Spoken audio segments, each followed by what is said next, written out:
While Europe was turning its attention to Hitler, a total war was already raging in Asia. Cities were destroyed, millions were killed, and crimes never made it to Western headlines.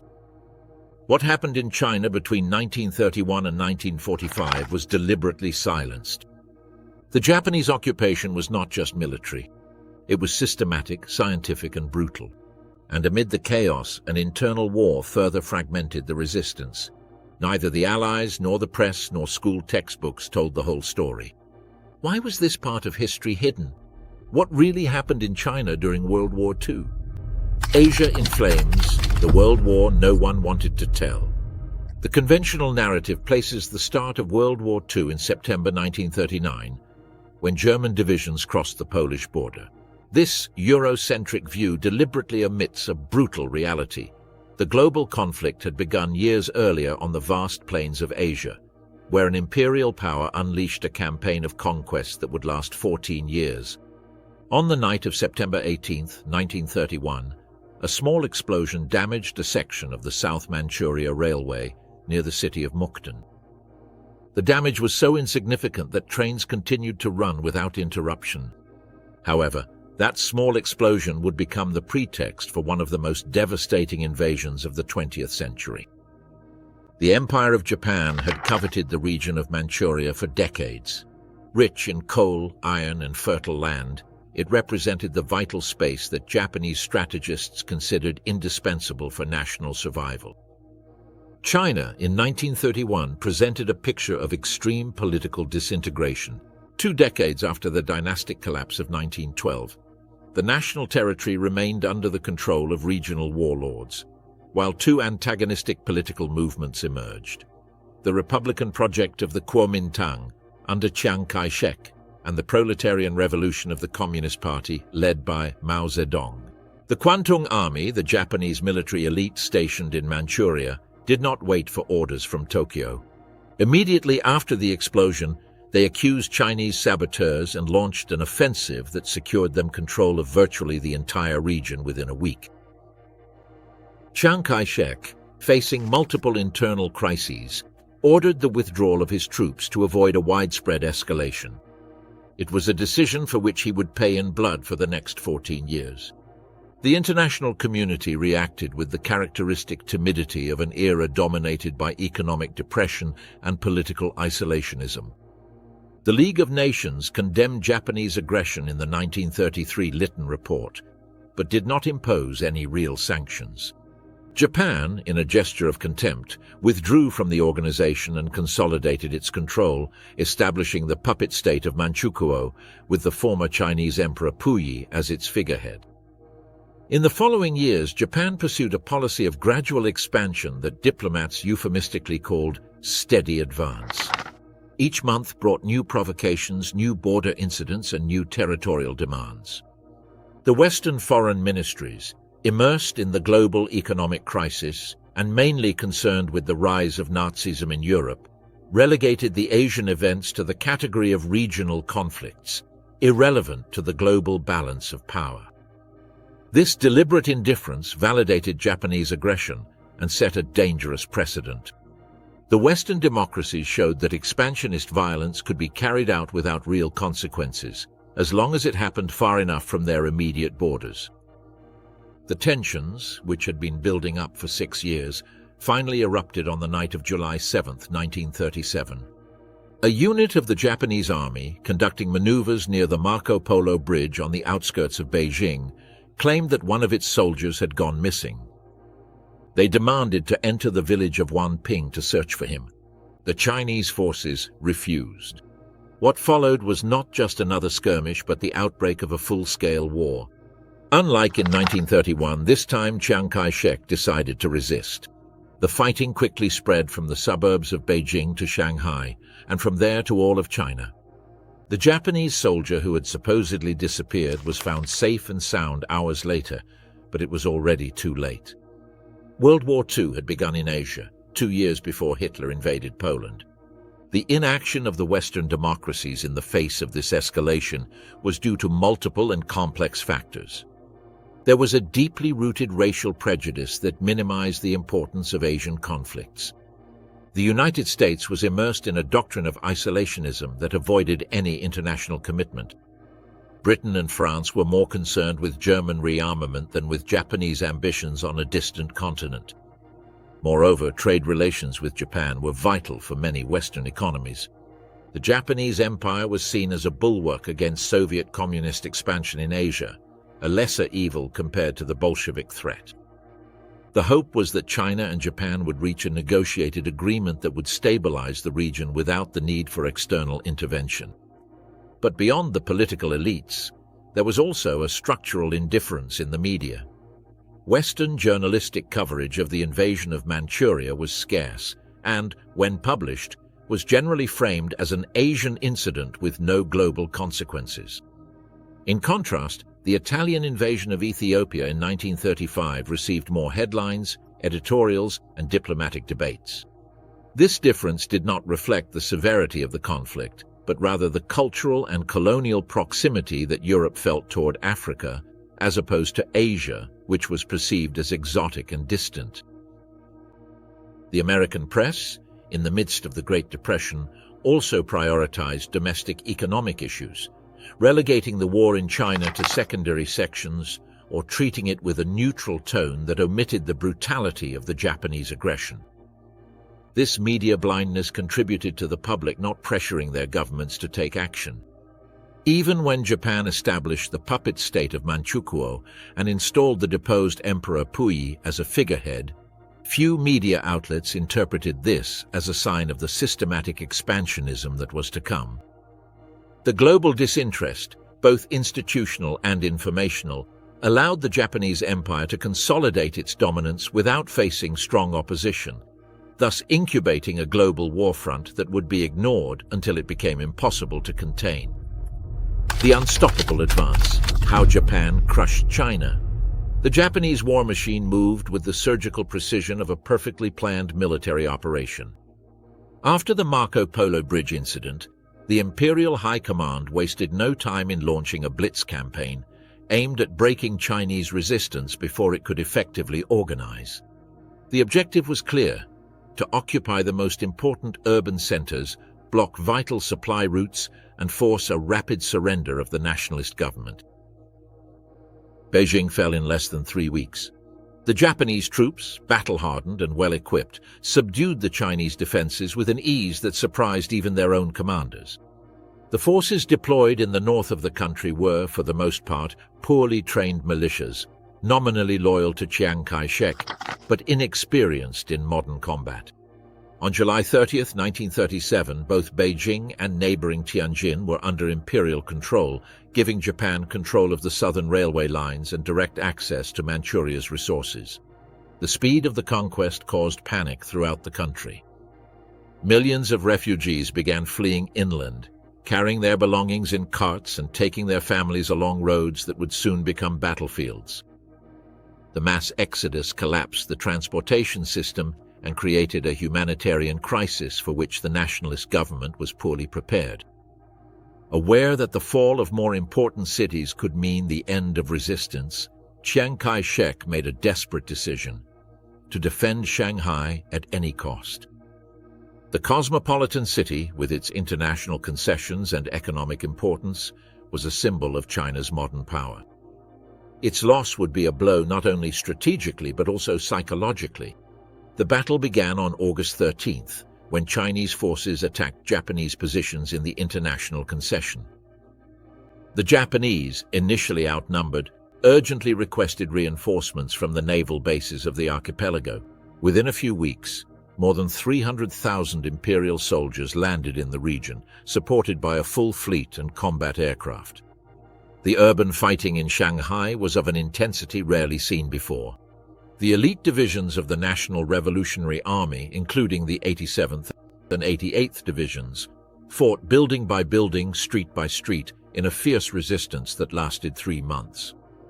The Chinese soldiers, though poorly equipped, demonstrated a level of self-sacrifice that surprised international observers, who were used to seeing China as a negligible military power. However, the technological gap was staggering. Japanese planes bombed entire neighborhoods indiscriminately, while heavy artillery reduced whole districts to smoldering rubble. Naval superiority allowed the Japanese to control the Huangpu River and bombard Chinese positions from multiple angles. By November, the city had fallen, leaving more than 200,000 Chinese soldiers dead or wounded and a metropolis reduced to ruins. With Shanghai under Japanese control, the next target was inevitable: Nanjing, the nationalist capital. Chiang Kai-shek, recognizing that the city could not be effectively defended, ordered the evacuation of the government to Chongqing, in the mountainous interior of the country. However, he left a considerable garrison under the command of General Chang Chengzi, hoping to slow the enemy's advance. The offensive on Nanjing began in December 1937. The Japanese forces surrounded the city with a strategy of total siege, cutting off all escape routes. The Chinese defense, made up of troops exhausted from previous battles, held out for days under desperate conditions. Many soldiers did not have enough ammunition, and medical supplies had run out weeks earlier. On December 13th, the Chinese lines collapsed.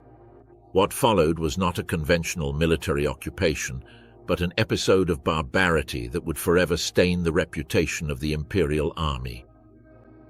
For 6 weeks, Japanese troops unleashed an orgy of systematic violence, resulting in the deaths of between 200,000 and 300,000 civilians. The choice of targets by the Japanese General Staff was not random. The strategy followed a logical pattern: to capture cities interconnected by railways, seaports, and navigable rivers. Each conquest facilitated the supply of troops and at the same time strangled the enemy's logistical capacity. By controlling Beijing and Tianjin, they secured access to Manchuria. With Shanghai, they dominated the main eastern port. With Nanjing, they decapitated the central Chinese administration. China, with its limited infrastructure and vast territory, was unable to respond with the same effectiveness. The mobilization of troops was precarious, supplies were scarce, and communication between the fronts was virtually non-existent. Each defeat left millions of civilians exposed to occupation, and every captured city became a center of repression and resource exploitation. China's defense forces suffered from structural deficiencies that became dramatically evident in every confrontation. In addition to outdated equipment and poor training, the fundamental problem lay in the absence of national strategic coordination and the persistent interference of factional political interests in military decisions. Many units arrived at the front lines without proper uniforms, with obsolete weapons, and lacking even basic knowledge of modern warfare tactics. Furthermore, Chiang Kai-shek faced the dilemma of fighting on 2 fronts: against the Japanese invaders and against the internal communists who took advantage of the chaos to expand their influence in rural areas. This strategic division doomed the military effort to disorganization and a reactive stance, while the enemy advanced with a sophisticated war machine supported by a rapidly expanding arms industry. Hell on earth, the Nanjing Massacre. On December 13, 1937, with the collapse of the last Chinese defenses in Nanjing, the city's inhabitants awaited the end of weeks of bombings and urban combat. What they could not foresee was that their ordeal was only just beginning. In the 6 weeks that followed, the former Chinese capital would become the stage for one of the most systematic and brutal massacres of the 20th century. The Nanjing Massacre was not a spontaneous outbreak of military violence. It was organized crime, tolerated, and in many cases, ordered by the hierarchy of the Imperial Japanese Army. The troops that entered the city came from the prolonged and bloody Battle of Shanghai, where they had suffered exceptionally high casualties. This generated deep resentment toward the Chinese soldiers, whom they considered inferior but dangerously resilient. General Iwane Matsui, commander of the Central Front, had issued vague instructions regarding the protection of civilians, but the Imperial Army lacked a police structure capable of controlling its own troops. Most of the soldiers had been indoctrinated with ultra-nationalist propaganda that dehumanized the Chinese, portraying them as historical enemies and racially inferior. When the Chinese defensive lines collapsed, thousands of soldiers tried to escape the city, or disguised themselves as civilians to survive. The lack of an organized surrender process was used by the Japanese troops to justify a campaign of mass elimination. Any man of military age could be accused of being a disguised combatant and executed without trial. Mass executions began immediately after the occupation. Groups of men, both military and civilian, were captured and taken to the outskirts of the city or to the banks of the Yangtze River. There, they were killed by the dozens, hundreds, or thousands. The methods ranged from executions with machine guns to beheadings with samurai swords, which were used as practice by junior officers. One of the most well-documented massacres took place in the port area of Xiaguan, where between 50 and 70,000 prisoners were executed in systematic batches. Some were buried alive, others thrown into the river with stones tied around their necks. The logic was purely exterminatory, to reduce the number of potential combatants and sow terror among the surviving population. Sexual violence in Nanjing reached equally systematic proportions. At least 20,000 women were raped during the occupation period, according to documents later compiled by international courts. The victims included girls as young as 7 and elderly women over 70. In many cases, women were gang-raped by squads of soldiers before being murdered to eliminate witnesses. Japanese troops established military brothels where they kept women as sex slaves for days or weeks. Pregnant women were disemboweled, girls were mutilated with bayonets, and entire families were forced to witness rapes before being executed. The horror reached such a level that some Japanese officers even tried to establish off-limits zones for their own troops. A group of missionaries, businessmen, and foreign diplomats tried to create an international safety zone within the city to protect the civilian population. Among them, John Raab stood out, the director of Siemens in China and a member of the Nazi Party, who used his status to negotiate with the Japanese. This zone, covering an area of 3 square kilometers, ended up sheltering more than 250,000 civilians. Although the zone managed to save tens of thousands of lives, it was repeatedly violated by Japanese soldiers who ignored foreign authority. Members of the committee meticulously documented the crimes through letters, reports, and diaries. Habe wrote about the deaths of at least 50,000 people in just the first few days, describing scenes of mass beheadings and mass graves filled with corpses. The German correspondent reported how Japanese soldiers organized beheading competitions, keeping records of the executions as if they were sports trophies. Children were thrown into the air and stabbed with bayonets, while the elderly were used as target practice for rookie soldiers. The sadism knew no apparent limits. As news of the massacre began to leak abroad, Japanese authorities started to systematically cover up what had happened. They censored press reports, expelled foreign correspondents, and banned photographs.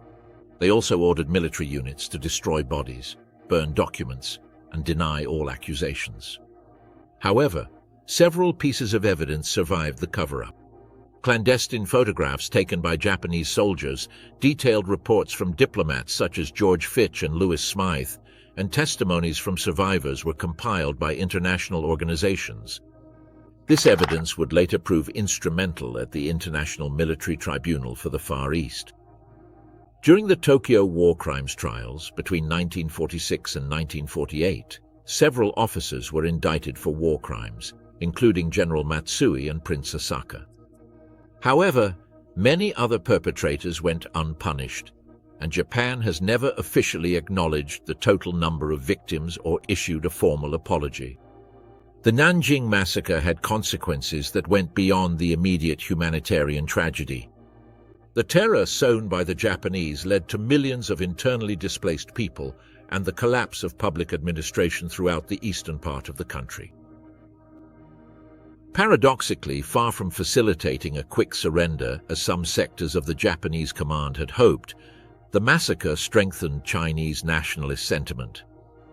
Chiang Kai-shek's government used the atrocities as propaganda to justify a prolonged war of resistance. In contrast, the communists capitalized on this widespread discontent to present themselves as the authentic force of national resistance, a message that especially resonated in rural regions where peasants traumatized by years of occupational violence found in anti-imperialist rhetoric a coherent explanation for their suffering. Victims of Science, the silenced horror of Unit 731. On the outskirts of Harbin in Manchuria, there was a complex that officially operated as a water purification station. Surrounded by barbed wire and guard towers, the complex housed laboratories, operating rooms, isolation cells, and crematoriums. Codenamed Unit 731, it represented the absolute perversion of medical science in the service of extermination. Unit 731 was created in 1932 by military doctor Shiro Ishii, who convinced the Japanese High Command that biological weapons would be decisive in future conflicts. Ishii, a charismatic and ambitious officer, had studied at Western universities and was familiar with advances in bacteriology and virology. His proposal was simple: to develop pathogens capable of wiping out enemy armies without the need for conventional combat. The true purpose of the complex was the development, testing, and mass production of lethal agents. Bubonic plague, anthrax, cholera, typhoid fever, dysentery, and other pathogens. But even more sinister was the fact that the experimental material consisted of living human beings. Peasants, political prisoners, pregnant women, children, and captured soldiers were used as test subjects in research that transcended all known ethical boundaries. The Japanese scientists completely dehumanized their victims, referring to them as maruta, or logs of wood. This terminology was not accidental. It made it psychologically easier to conduct experiments that would otherwise have been impossible. Prisoners were deliberately infected with deadly diseases to observe the progression of the illness without administering any treatment. The methods employed exceeded any definition of cruelty. Victims were dissected alive, without anesthesia, to examine the effects of infections on internal organs in real time. Other experiments included freezing tests, in which prisoners' limbs were immersed in ice-cold water until they solidified and then exposed to the air until ice crystals formed under the skin.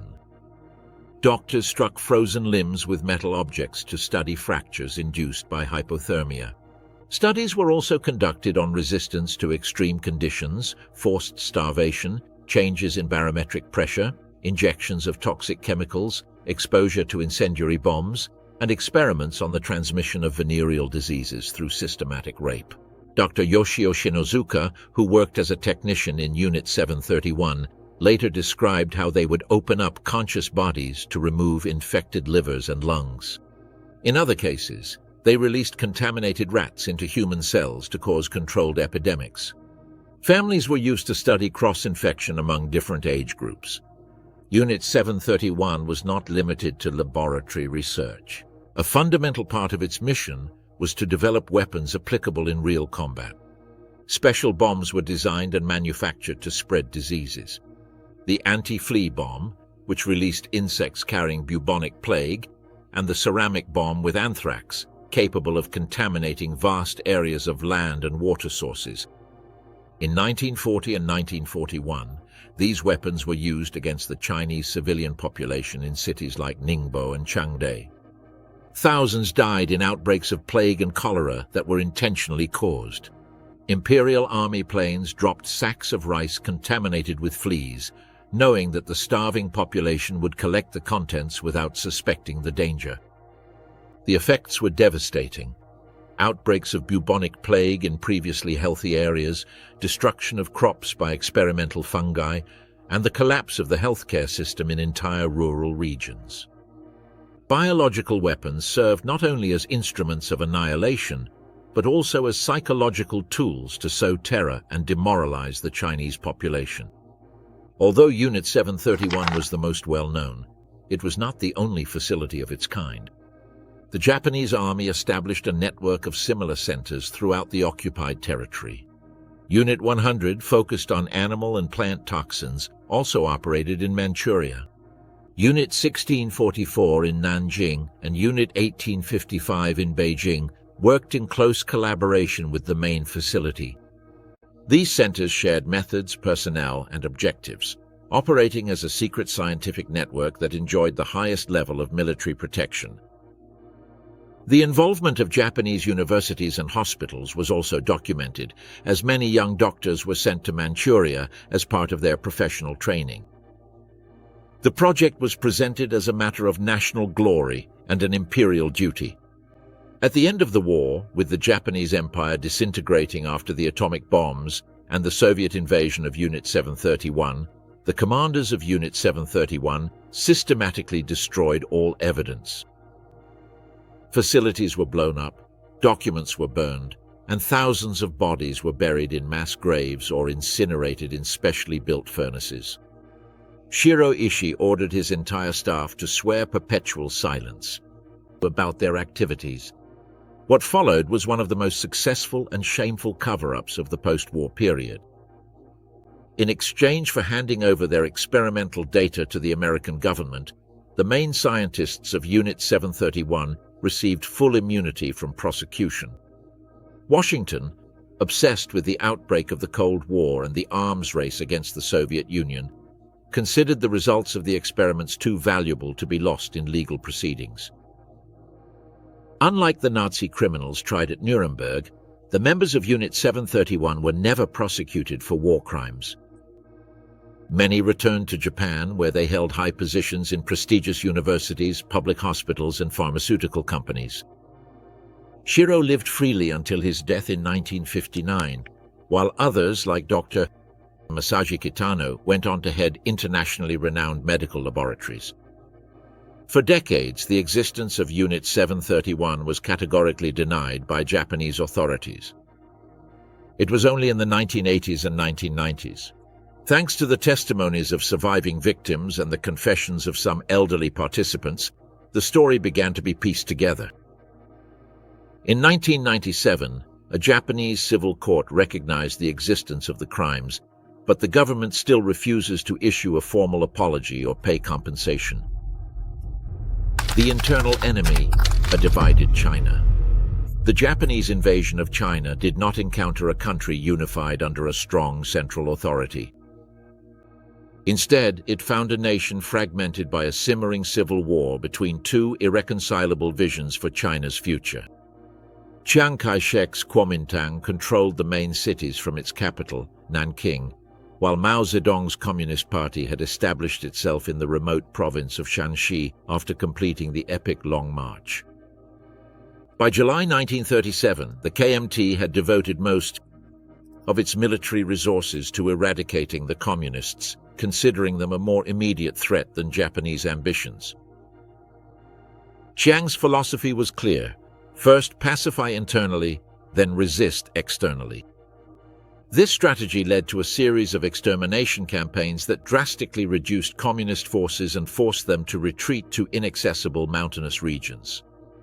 However, the brutality of the Japanese occupation, especially after the Nanking massacre, forced Chiang to rethink his strategy. Popular protests intensified, international pressure grew, and the spectacular Xi'an incident in December 1936 showed that even his own generals questioned the priority of fighting the communists while the Japanese occupied the country. The Second United Front was announced in September 1937. According to the terms of the agreement, the Communist Party agreed to formally subordinate itself to the KMT, while both forces committed to fight together against the foreign invader. In practice, this alliance was fragile from day one, characterized by mutual distrust, covert sabotage, and divergent strategic objectives. The tactical differences between nationalists and communists reflected completely opposing views of modern warfare. The KMT favored a strategy of conventional warfare focused on defending key cities, railway lines, and fortified positions. This approach required well-equipped regular troops, heavy artillery, and air support, resources they hoped to obtain through foreign military aid, especially from the Soviet Union, and later from the United States. The Communist Party, on the other hand, had developed a guerrilla doctrine based on its experience during the Long March. Small mobile units harassed the enemy, disrupted supply lines, and quickly retreated to safe bases in rural areas. This strategy, theoretically subordinate to nationalist command, in reality allowed the communists to expand their territorial and political influence. The communist liberation bases multiplied throughout the north and east of the country, gaining control in regions where the KMT's authority was weak or non-existent. The 100 Regiments Offensive, organized by the 8th Army under the command of Peng Dehuai between August and October 1940, demonstrated the effectiveness of these tactics. Tens of thousands of guerrillas simultaneously attacked railway lines and Japanese fortifications in Hebei and Shaanxi.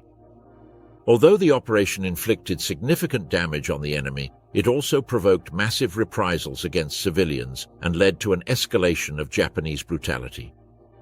This pattern would be repeated constantly. Communist attacks triggered disproportionate responses that mainly affected the civilian population, while the guerrilla forces took refuge in inaccessible mountain bases. The CCP also implemented a radical land reform policy in the areas under its control. They redistributed land, organized people's councils, and established parallel justice systems that directly competed with the authority of the central government. This strategy not only consolidated communist political power, but also gave it growing legitimacy among the peasantry. As the war progressed, cooperation between the nationalists and communists progressively deteriorated. Both sides avoided sharing crucial information, concealed troop movements, and accused each other of sabotage and betrayal. The KMT even went so far as to block the Red Army's access to supplies, preventing it from receiving weapons and food from Allied missions.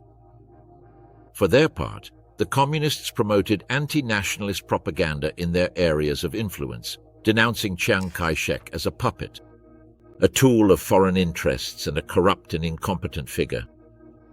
This psychological warfare constantly undermined the morale of the nationalist troops and fueled popular discontent toward the central government.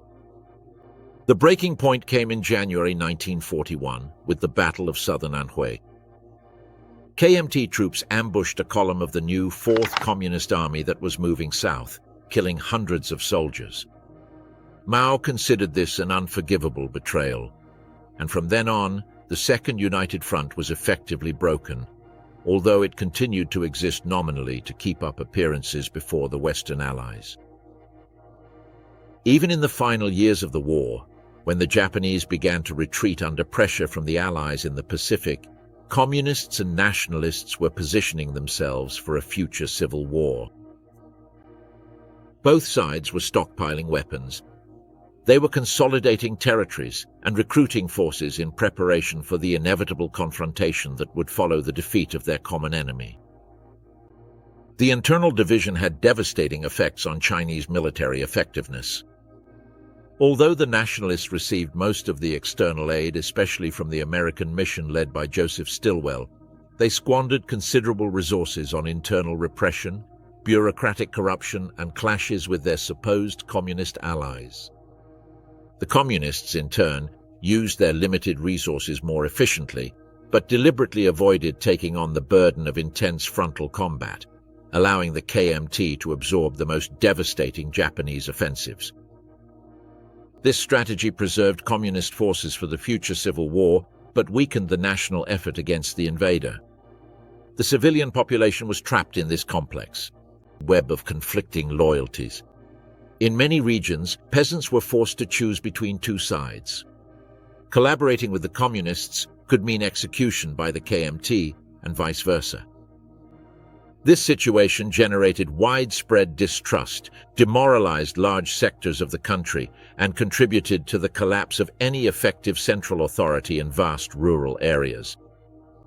When Japan surrendered in August 1945, the civil war that had been kept beneath the surface immediately resurfaced with all its accumulated violence.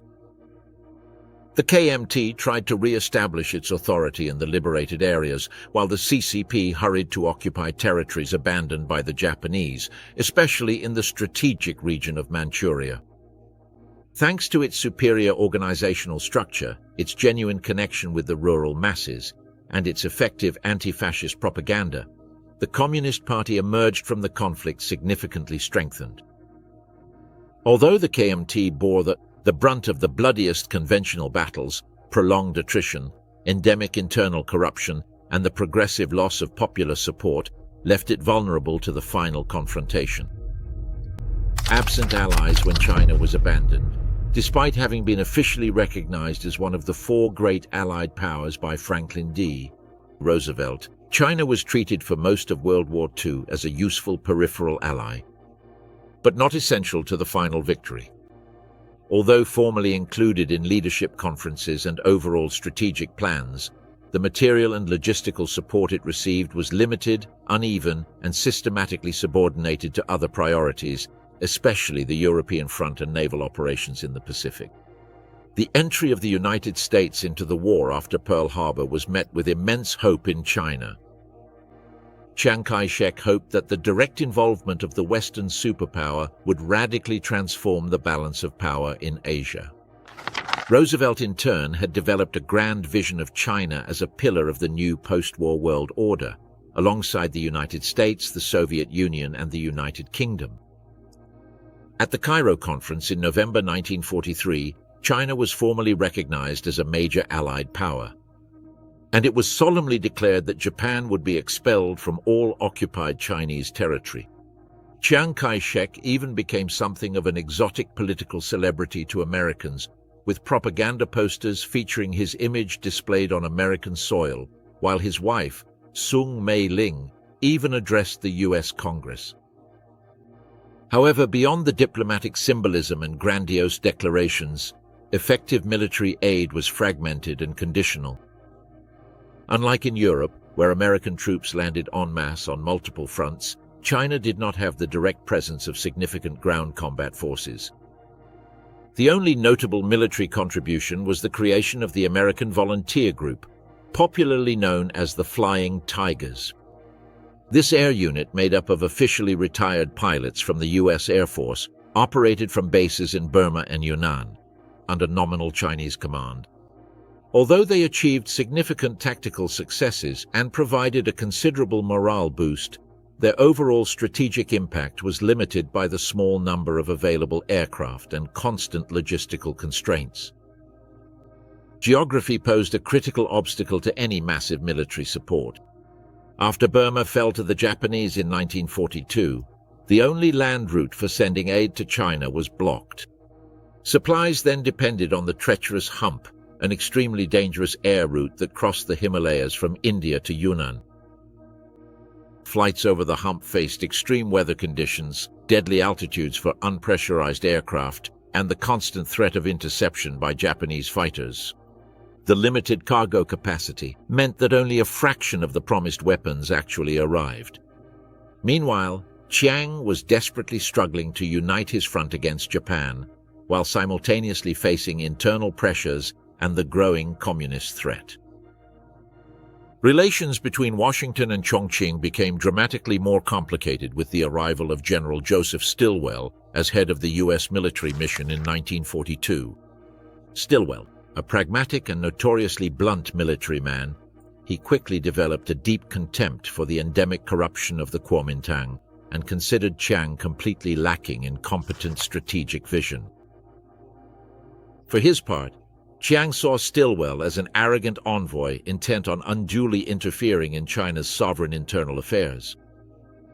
Stilwell insisted on reorganizing and training the Chinese armed forces according to American standards, but encountered constant resistance from nationalist commanders who were reluctant to give up operational autonomy. His insistence on sending selected Chinese troops to Burma to fight alongside British and American forces further damaged the relationship. In 1944, after a series of irreconcilable disagreements over strategy and priorities, Chiang formally requested Stilwell's removal. Roosevelt, fearing a complete break with China that would benefit the Japanese, reluctantly agreed to replace him. The Soviet Union maintained a more direct but equally ambiguous relationship with China. Since the beginning of the Sino-Japanese conflict in 1937, Moscow had provided limited military aid to the Kuomintang, including fighter planes, tanks, technical advisors, and specialized training. This assistance was crucial in some of the early battles, such as the prolonged defense of Shanghai and the resistance in Nanking. However, after signing the Neutrality Pact with Japan in April 1941, the Soviet Union carefully avoided any direct confrontation on the Eastern Front that could compromise its position in the face of the German invasion. Stalin desperately needed to maintain peace in Asia in order to concentrate all his resources on national survival against the Third Reich. Throughout the war, Stalin maintained a calculated policy of balancing between the KMT and the CCP. While he officially supported Chiang's government as an internationally recognized ally, he kept secret lines of communication with Mao Zedong, whom he saw as a potential revolutionary partner for the future of Asia. The United Kingdom had a particularly ambiguous position regarding China, shaped by its colonial interests in Asia. Although it was formally fighting against the Axis, its absolute priority in the Asian theater of operations was the defense of its colonial possessions: India, Burma, Hong Kong, Singapore, and Malaysia. London secretly feared that a strengthened and eventually unified China could reclaim territories under British control. As a result, British aid to China was largely symbolic.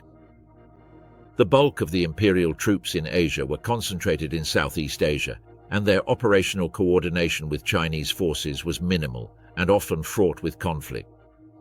On several occasions, the British ignored Chiang Kai-shek's urgent requests for logistical support, fearing that this would compromise their own defensive positions. At all the major Allied conferences, Casablanca, Tehran, and Yalta, China was mentioned in the final communiques, but it was never genuinely prioritized in the allocation of resources. The main effort was inexorably directed toward Europe. The defeat of Germany was considered the absolute key to the successful end of the global war. The Pacific Front, although recognized as crucial, was conceived primarily as an operation between the United States and its strategic island bases, without significant involvement from China. Even major operations such as the landing in the Philippines or the bloody capture of Okinawa were planned and executed without any serious consideration for Chiang Kai-shek or for the nationalist forces. As Japan began to systematically retreat under Allied pressure, Western strategists decided that it was not worth opening a new land front on the Chinese mainland.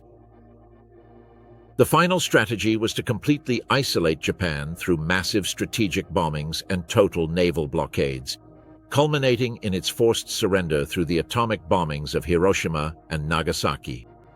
This deliberate strategic neglect unnecessarily prolonged the suffering in China.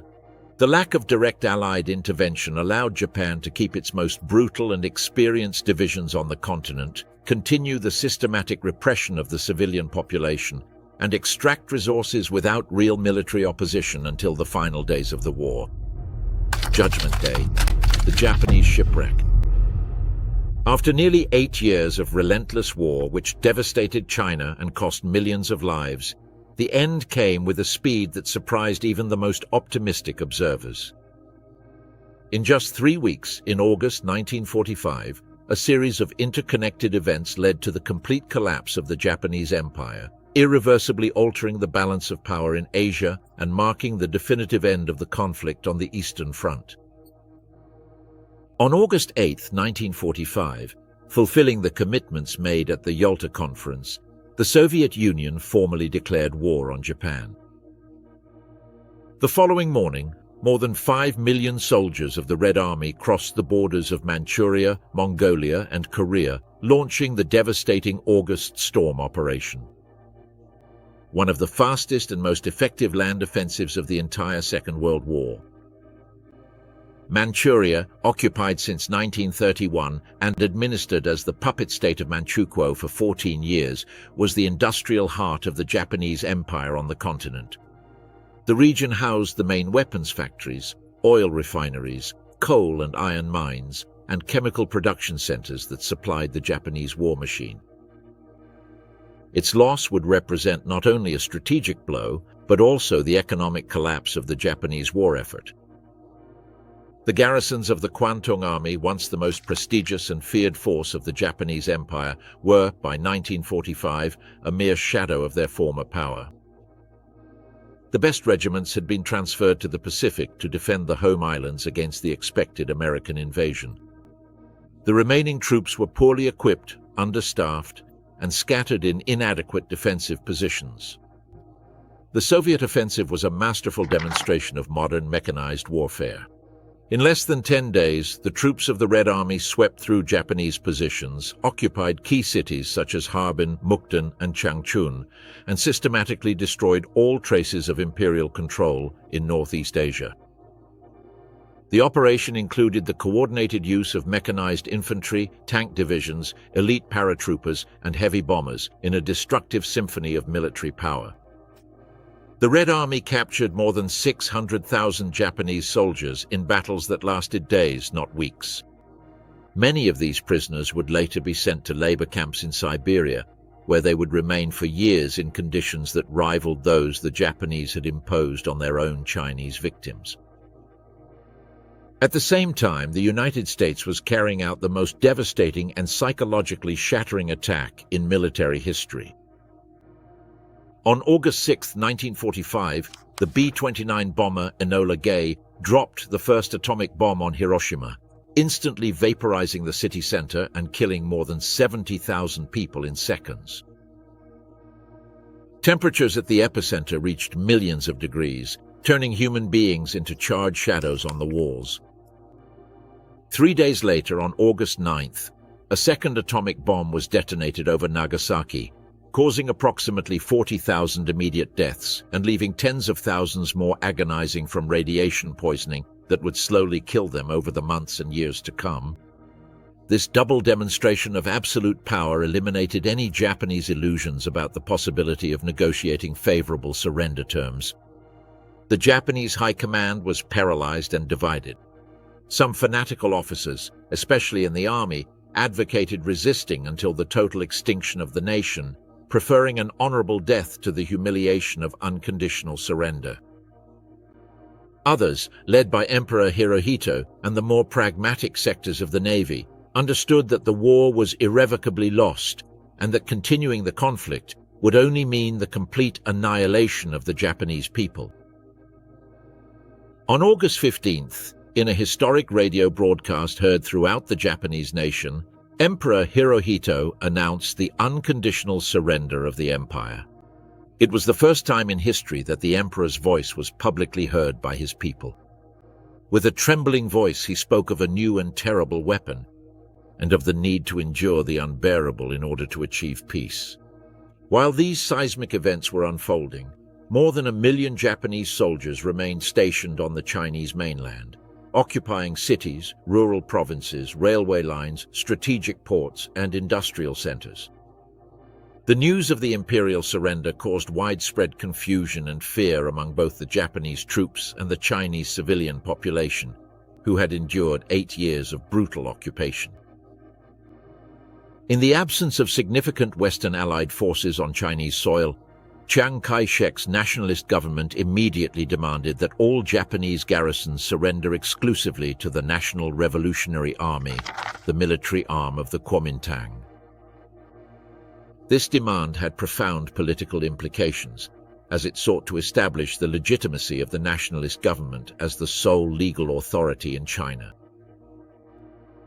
At the same time, the Chinese Communist Party, which had significantly expanded its influence over vast areas of the north and northeast during the years of war, attempted to seize control of important strategic positions before the arrival of the nationalist forces. This race to fill the vacuum left by the Japanese sowed the seeds of the civil war that would break out immediately afterward. The process of surrender was chaotic, prolonged, and often violent. In major cities such as Beijing, Tianjin, Shanghai, and Canton, Japanese commanders formally handed over their weapons to official KMT representatives in ceremonies that symbolized the restoration of Chinese sovereignty. However, in remote rural areas and border regions, many Japanese units simply dispersed or handed over their arsenals to local communist forces. In some cases, Direct armed clashes broke out between nationalists and communists over control of weapons depots, industrial facilities, and newly liberated territories. The Japanese occupation left a vacuum of power that both Chinese forces sought to fill according to their own strategic interests. By the end of the war, China's infrastructure was completely devastated. Entire cities had been reduced to rubble, and farmland had become useless due to bombings and chemical attacks. Railway networks collapsed, and the national economy was paralyzed after 8 years of systematic plundering. The retreating Japanese troops left behind thousands of landmines, hidden biological weapons, and prisoners in deplorable conditions. Despite the dire conditions, the announcement of Japan's surrender was celebrated with explosive joy throughout Free China. Millions of people spontaneously took to the streets of Chongqing, Kunming, Chengdu, and other cities that had resisted occupation. They waved national flags, set off fireworks, and paid heartfelt tribute to the millions who had died and did not live to see the victory. Chiang Kai-shek officially declared China's total victory over Japanese imperialism and was internationally recognized as one of the great Allied victors of World War II. However, this victory was largely symbolic. The country was physically and morally exhausted. It was deeply divided politically and on the inevitable brink of a new civil war that would determine its future. With the Japanese surrender and the gradual withdrawal of their occupation troops, the Eastern Front of World War II was officially closed after 14 years of conflict. But for China, this did not represent a true ending, but rather a painful transition. Instead of the long-desired peace, the vacuum left by the Japanese immediately triggered a fierce struggle between nationalists and communists for total control of the country. A civil war that would last another 4 years and culminate in the founding of the People's Republic of China under the leadership of Mao Zedong in 1949.